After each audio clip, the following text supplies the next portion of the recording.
once you understand that the customer or the end user or the partner cares more about benefits and features, you change the way the company works. Welcome to the Industrial IoT Spotlight, your number one spot for insight from industrial IoT thought leaders who are transforming businesses today. With your host, Eric Walenza. This is an episode of the Ventures in Industrial IoT series, brought to you by GE Ventures. In the series, we explore success factors and challenges in industrial IoT markets with CEOs, investors, and experts. Welcome back to the Industrial IoT Spotlight. I'm joined today by Ariel Stern.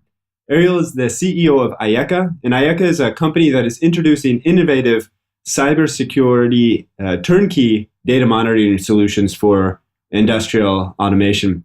Ariel, thank you for joining us today. Before we kick off our discussion, what else should we introduce around your background or Ayyeka's background to give us a foundation? So my personal background, I'm an electrical engineer.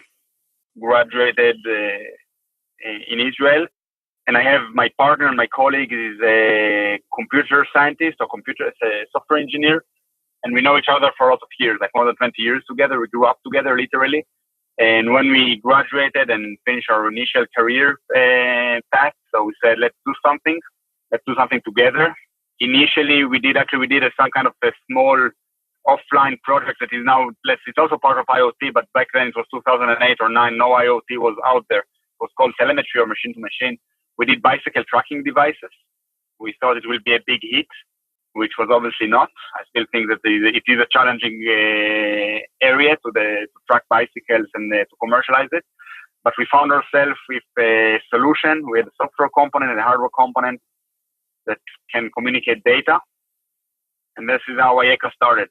So two engineers, background and friends, and we just, proved to have a good solution.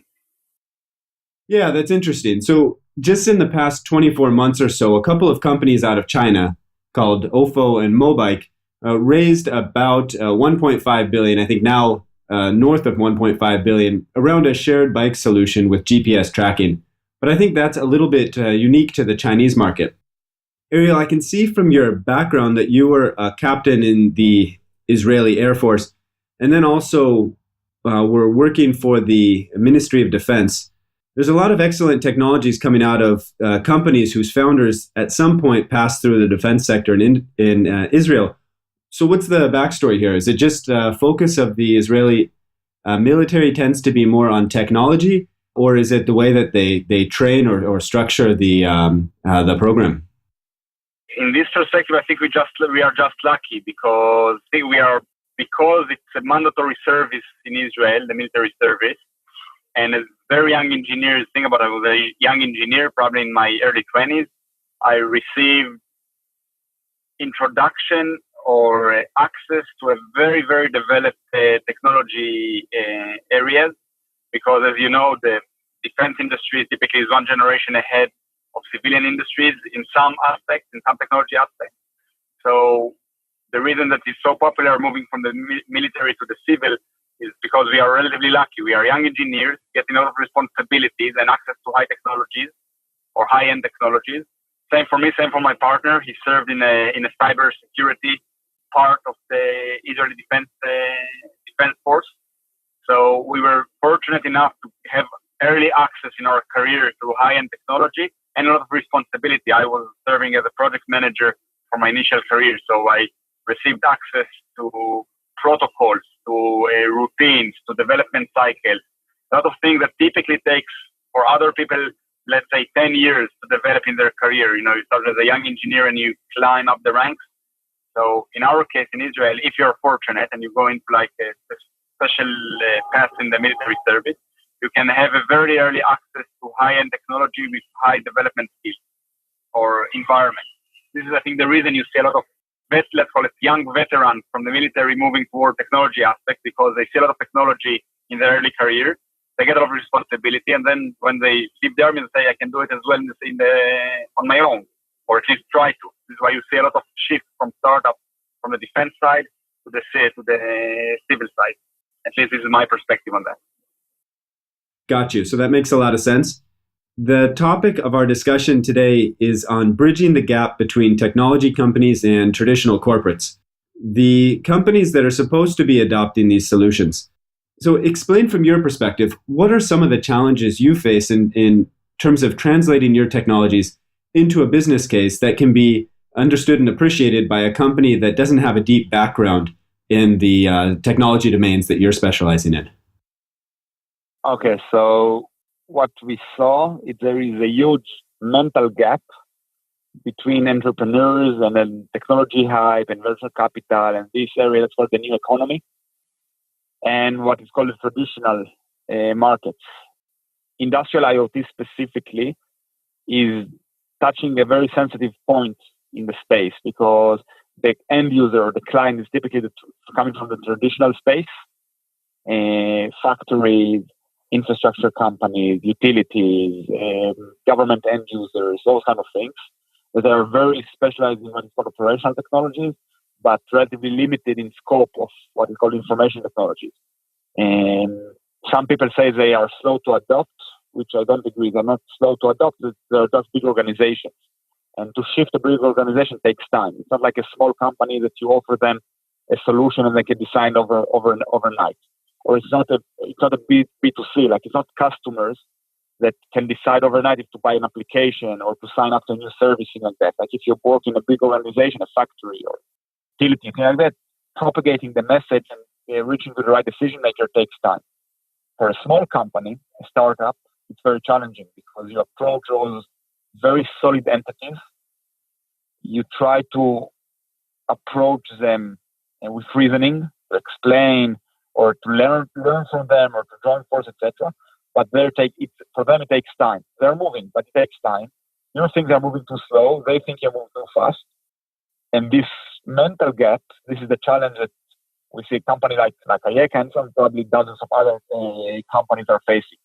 Take a big organization, convince them or promote a new solution into them, even if they want it, takes time. And startups typically used to live in a high pace.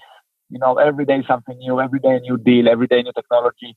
And the drive to move forward fast sometimes makes you incompatible to your customers because they need some kind of solid solutions. The reason they pick the big brands, they pick IBM or Siemens or Schneider or one of those corporates is because those corporates often offer stability over long periods. Picking a small company is exactly the opposite of picking stability. And bridging this gap is one of the challenges that we are facing on a day-to-day basis. So what we did as a small company, we decided from almost day one that we will invest resources in direct approach.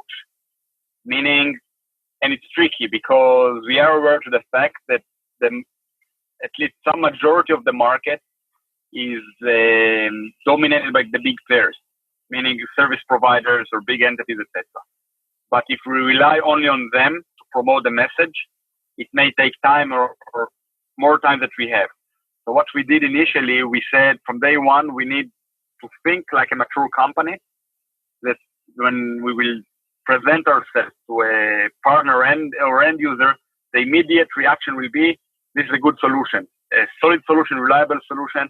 It goes all the way in the marketing materials, in the presentations, in the internal structure of the company, in the resource allocation. Everything was focusing towards direct sales, which it's good because then we are the best one to sell our offer, which is great. What is not so good about it is the limited reach because we're a small company. But it was a crucial part of our development to start, the early days, the first 3 or 4 years. We did direct sales or direct approach. We had some initial successes. Then we got what is described as case studies or use cases, but real one, like with real names, real numbers, real story behind them that is very supporting our operation.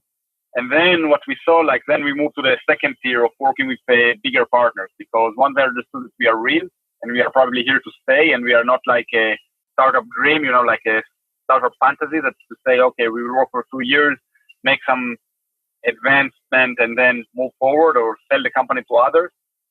What we said is, no, we are here to stay. We don't have an exit strategy. We have a retention strategy because we think that we're touching a very sensitive point in the operation. So we want first, to be part of the operation for a long time. Second, we enjoy it. So investing the resources in direct sales, but not forgetting that we need to rely on partners. This, I think, was what helped us to move forward. Also remember that for us, it was extremely challenging because we don't have local markets. We are an Israeli company. Israel is very small. Especially, our solution is focused on infrastructure, critical infrastructure. So in infrastructure, the bigger the territory, the better it is for our kind of solution. Because if you compare Israel for obviously much bigger countries as Germany, as Italy, as the US, I'm talking about Asia Pacific, as India, as China, the bigger the infrastructure, the more need for data you have, because the more challenges to manage it is out there. So we didn't have a local market, and we need a market that will adopt ourselves fairly fast, and we needed a solid market. So we faced the US. So almost from day one, we approached the US. We hired a US team members to work with us. We opened a US department inside Ayyeka. So everything from the paper size may sound ridiculous, but they work in different paper sizes, the letter versus the A4, all the way to the vocabulary, etc., etc. This, I think, what helped us to have the initial first step in the right way. Work directly in a foreign country. We need to adopt our structure to do this. Haven't done that for 2 or 3 years now. Now we are moving to the second phase of working with bigger partners. So are you more focused on the US market or the China market or the European market? What's your global go-to-market strategy, and how do you decide which markets to focus on, and according to what timeline? Our go-to-market strategy, we pick the US for what we believe is different good reasons. First, there is a lower language barrier for us, at least. English is easier for us. The mentality in some cases is similar, and also the market condition in the US is very unique now in terms of critical infrastructure. So this is the good side about the US, or the benefit of the US, that the challenges is it's so big, immense, and complicated. But we started with the US because we need some initial success. About a year ago, we started launching operation in Europe, or in the European area. Let's call it on a broader scope, the EMEA, the Europe and the Middle East, and some parts of Africa. So we started about a year ago. We also see good feedback from the market, but we needed to rely on, so it staggered. So we started in the US, have some success, learn the market. Now we felt mature enough to launch an operation in Europe. Next year, probably in 2018, we are looking into the Asia Pacific region. Australia, Singapore, China, India, those areas, for 2 reasons. First, we feel more mature, so we can support more. Second, a lot of our partners are looking now for global reach, meaning they want to work with one provider or one solution provider that have a global reach. Global meaning all the way from the US all the way to China, let's say, covering the world. So if you only provide solution for the US or for the Europe market, so you are limited. And this is one again of the problems with the telemetry or the IoT industry. A lot of local solutions, but not a global unified solution. And because we are in the solution industry, we also have hardware, so it makes our life even more complicated.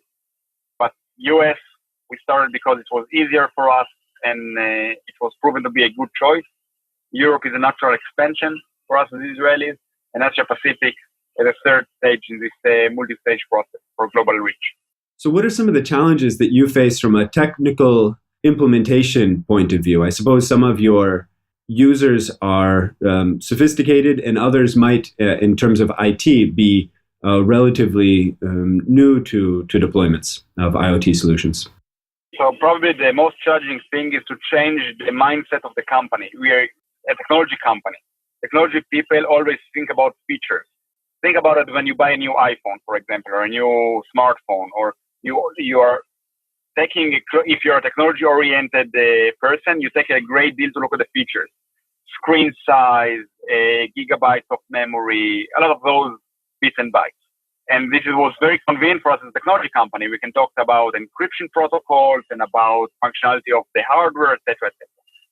Approaching the market, we learned very fast that the customer typically does not care about features. He cares about benefits. It's a thin line between them because feature drive benefits and benefits define features.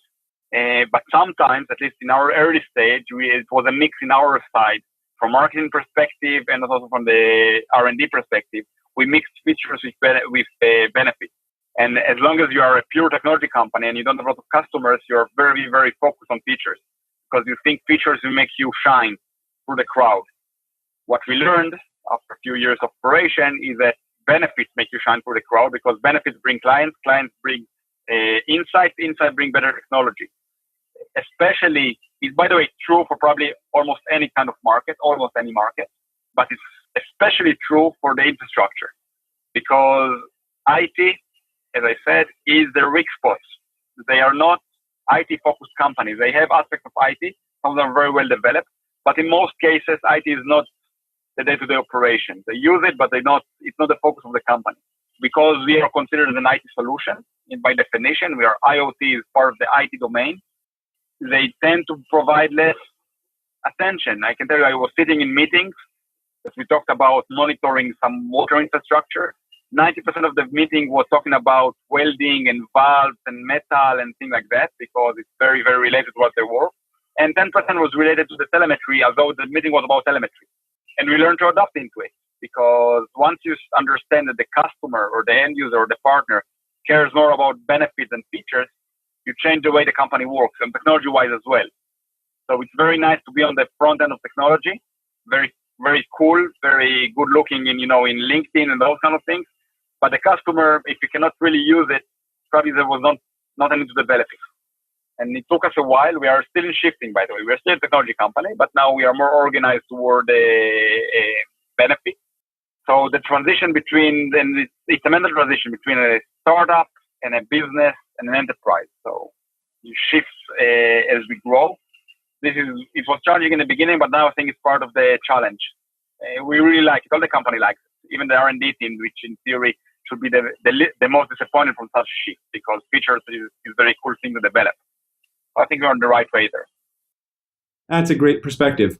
So how flexible would you say Ayyeka's solution is? Originally, Ayyeka started as a very flexible solution. We are doing industrial IoT solutions for dispersed assets. So in general, we can connect any kind of asset in any kind of database. Okay, it's in very high level, but it's too high. It's very, very high level. So it's very good, for a general pitch, but coming to the day-to-day activities, it's too broad. What we learned that customer end users, that's not customer, that's called end users, are typically focused around in specific geographies, they have specific challenges. Because our businesses relate to the state of the economy, to the local market conditions, to the regulation, those kind of things. It's different from geography to geography.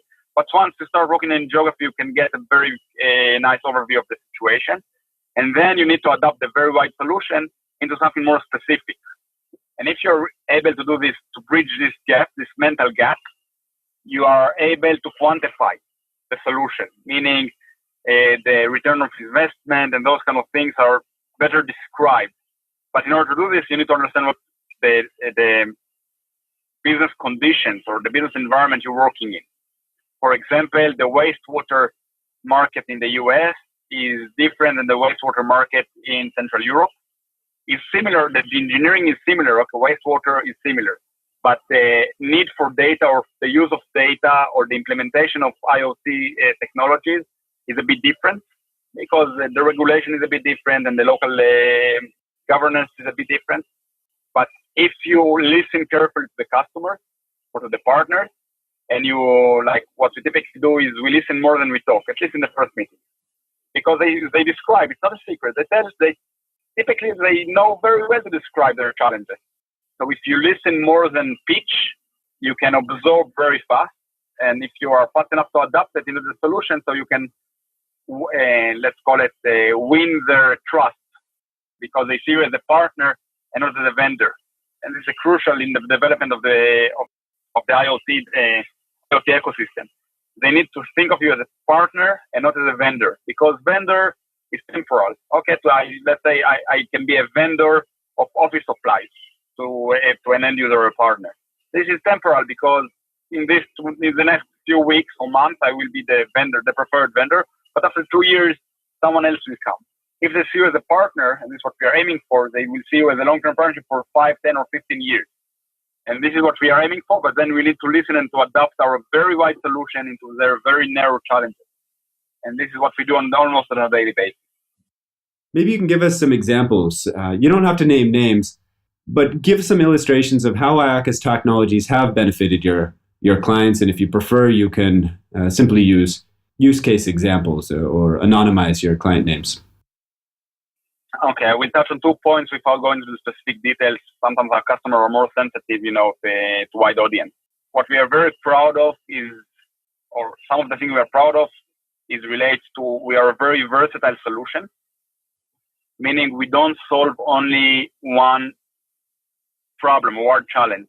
For example, in the environmental landscape, we don't only monitor level, so level of water, for example. We are versatile in the scope of the solution we can provide, and on the other hand, we are very end-to-end solution, meaning we can do a lot with the same, or the customer or the partner can offer a lot with the same type of solution. I will give you an example let's say, in the environmental aspect. So we can monitor different parameters from different sensor companies or with different applications in the same telemetry backbone. So we can do, hydrological, meteorological, and environmental in the same platform. So this is versatile. And on the other hand, we are very end-to-end solutions. So the customer only needs to work with Ayyeka for 99% of the solution, because we will provide him, we will furnish him with the hardware, with the communication, with the software, with the support, with the onboarding, with everything. So this brings the customer value in 2 major areas. First, he can reuse the solution for more than one challenge, which in theory, or not in theory, in practice, saves him money because the overhead is lower. And second, because he always works with one vendor, he cuts a lot of resources when approaching the challenge. So you need less integration, less vendors, less procurement, less operations, and the overhead is lower. So the bottom line, that as they see it, the LCC, the last cycle cost or total cost of ownership is lower. So they get higher quality of data with lower ongoing costs. And this is due to the fact that we are versatile and comprehensive in the same time, which is very tricky to develop. As a company, it was very tricky to do something very versatile and yet very end-to-end, coming from the end-to-end approach, because typically versatile is not end-to-end. Typically, think about what you typically use. If you have something very wide, typically sometimes have loose ends. If you have something very tight, typically it's very close in terms of solution-wise to new features. Encompassing those 2 approaches into one solution brought us a lot of benefits to our end users. There's an environmental aspect. So we have customers who use ours instead of, they replace an existing infrastructure that it originally needed like half a dozen different vendors, 5, 6, 7 vendors to have access to specific data, field data. Now they have one vendor that takes responsibility for everything, which greatly improves their approach to industrial IoT. Because what we hear from the market, when we approach them, they say a lot of companies say IoT or Internet of Things or those kind of things, but they offer only part of the solution, right? They bring in only the data analytics part, okay, but you need the data. Or they bring you only the hardware. Say, okay, but what do you do with the data? Or they bring you only the visualization, so you don't have not the analytics and not the data. Ayyeka, on the other hand, pick a full turnkey solution or a full turnkey approach, meaning we provide a lot of the components to the end user so we can start from day one to work with our solution. It is not developed into an integration project. I think this is what really helped us, with our end users. Once we started developing the offer and promoting the offer, we understood that if we will not take responsibility for a broader spectrum of the solution than a typical vendor, it will cause more problem to us, not to the end user. The original thought was not about the end user. It was, we were thinking about ourselves. And we said we can do the best solution. And because it's integrated into with different components, it will fail not because our solution was not good enough, but because the integration services was not optimal or not optimized. So I will give an example. In the original days of Ayyeka, we were not provide the communication plan for our users. Okay, we need the software component, we had a hardware component, but the customer needs to provide his own communication services. Let's say, for the sake of simplicity, the SIM card, the cellular SIM card. What we learned that, okay, let's assume we can do it, which is not always the case, but let's assume we can do it. Sometimes the IT department, terminate an agreement with the cellular vendor or change vendors, and they do not update the engineering department that they have a telemetry feed that they need to replace the SIM card. Okay, so one day, suddenly all the devices are dead. You don't see anything because the SIM card was terminated remotely. You don't have communication. So even as though our solution worked perfectly, right? The software worked, the hardware worked, the SIM card was deactivated. It's not our fault. The customer have a bad experience. Okay, the bottom line is not about whose fault is it. It's about who will take the blame or who will suffer the consequences of the bad solution. Because we said Ayyeka wants to provide a full turnkey solution, a solid one, and a high quality one. We said, let's take responsibility for a lot of things in parallel. This is what we did. This is the reason we shifted from product into solutions and to enhanced solutions. It was an evolution that happened relatively fast because we wanted, as I mentioned before, we did direct marketing or direct sales. We wanted to sell stuff. So, and then when the customers say, yes, I like it, but I need a full solution, we said, we will do it. If there is a real thing behind it, we will do it. So it's an evolution. I think it was a proper evolution. Luckily, we were not frozen or stuck in a specific part of the solution. Gotcha. Thanks. So that makes a lot of sense. Does Ayyeka also do a lot of the system integration between the different hardware components and connectivity, or do you typically work with external system integrators? The origin we did hardware, or we're still doing hardware, is because our solution is relatively unique because we are talking about dispersed assets. Dispersed assets in critical infrastructure typically are very different from industrial automation world, because in the classical industrial automation, that let's say some aspects of industrial IoT derive from industrial automation, you have power supply and you have protection and you have maintenance. This is it's typical for a factory or production line. Going for the dispersed asset, think about the legs, the valves,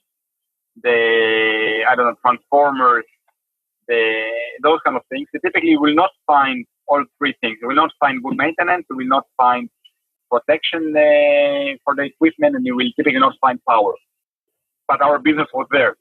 So we polished the reason we developed the hardware because there was not a good hardware out there that can do everything we wanted and gave us the flexibility we needed. Remember, we are versatile but comprehensive, so we need a full control over the solution in both ways. So this is the reason we developed the hardware. And although it was for some of our, let's say when we spoke with some venture capital hosting, they saw it as not as a good indicator. We actually think it's part of our strength.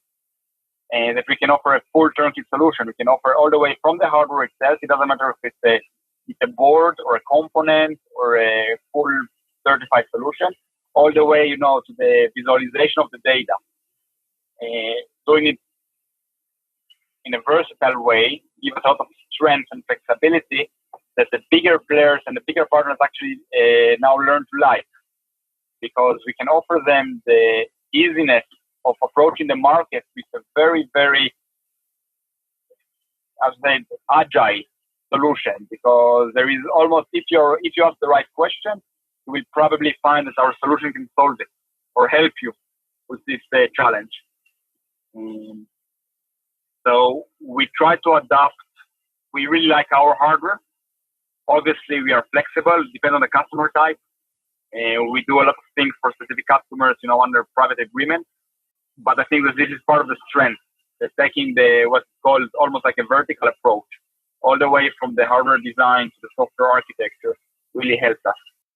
The customers are not perfect. Obviously, the companies are not perfect, obviously, and small companies adapting whatever. But the customers also have a side in the success or failure of the project or the solution or the implementation. What we try to be very careful of a customer who does not have the mental state for an IoT solution. Okay, and it's a very broad definition. if the customer deploy our solution but doesn't have a real need for the data, doesn't know what to do with it, not in the raw data or maybe in the process data, or it doesn't have a real motivation because he only thought it's cool to have it, this is typically will be a bad customer. They will not maintain the equipment, they will not invest resources in looking the data, and they don't care about it. I will give an example. It's very often now in the smart city landscape. Okay, like smart city is very cool. Everyone wants to be smart. Every mayor or city official thinks that making the city smarter will make him look better, if it's for election purposes or for PR or for political reasons, whatever. So they allocate a budget, let's say $500,000 or $1 million, and they say, let's make my city smarter. Okay, and then they try to buy as much data for the lowest price. So they tempted to favor low-cost sensors, low-cost solutions. Let's call it more like a hobbyist or maker grade, not industrial grade, which is clearly indicating almost 100% failure of the project. Because if the customer wants to get as much for as low cost, and he doesn't really understand the value of the data, the value and what is the meaning of the data, because data comes in a lot of flavors. There is like, let's call it the theoretical side of the data, is the accuracy, the resolution, the coherency. So if the customer do not understand why he's collecting data for, only like sometimes they say, we ask them, what do you need the data for? Like, okay, you have the budget, great, you understand the type of data. What do you do with it? And if he doesn't have a good answer, we were tempting to take those kind of clients before, but now we are being more careful, because if he doesn't have a good answer for that, it will probably not be a good customer. And a good customer for us is what we call a recurring customer, meaning he will grow with us, he has as a partner, and he will develop implementation with us. So if he only bought for, let's say, for the sake of piloting, $100K, let's say $100,000 worth of equipment or solution worth, but it will not become like an ongoing business, meaning someone that will develop a solution around the specific needs. This is typically not a good customer for us, because we are looking for scalability and volume. We learned the hard way. By the way, we were very excited initially because we did a great pitch. Someone said, hey, I want to buy that and that, or it fits my need. This is the PO. And we provided very happily. And then we were forced into supporting end users who doesn't want or cannot support such IoT implementation. We now learn better that if there is a real need, typically there will be a good client behind it or a good partner behind it. And what we also learned is if there is a real need and it's big enough, typically we need to partner with some of the bigger players. Let's say the dominating the industrial partners, the GE, the Schneider, the Rockwell, the Hitachi, those kind of industrial players. So aiming for a higher implementation rate means partnering with bigger players. Doing this requires us to work with the smaller ones initially. So, but the tip is, look for customers to understand what they are doing.